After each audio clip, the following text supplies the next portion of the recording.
نحمدہ و نصلی علی رسولہ الکریم اما بعد۔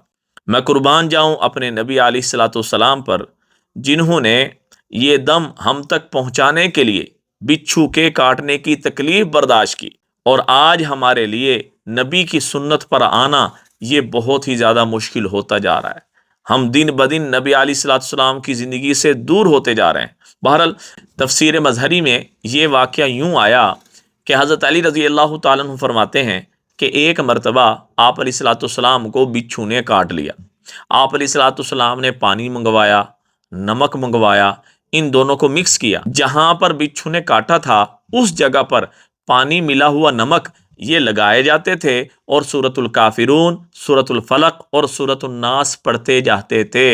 گویا کہ آپ علیہ الصلوۃ والسلام نے امت کو یہ تحفہ دے دیا، جس کو کوئی بچھو کاٹ جائے، جس کو کوئی سانپ کاٹ جائے، کوئی زہریلی چیز کاٹ جائے، اور اس وقت کوئی ڈاکٹر پاس میں موجود نہ ہو، تو وہ سورۃ الکافرون، سورۃ الفلق، سورۃ الناس پڑھتا جائے اور نمک ملا پانی لگاتا جائے۔ اللہ جل شانہ سانپ کے، بچھو کے زہر کو ختم فرما دیں گے اور اس کو صحت یابی نصیب فرمائیں گے۔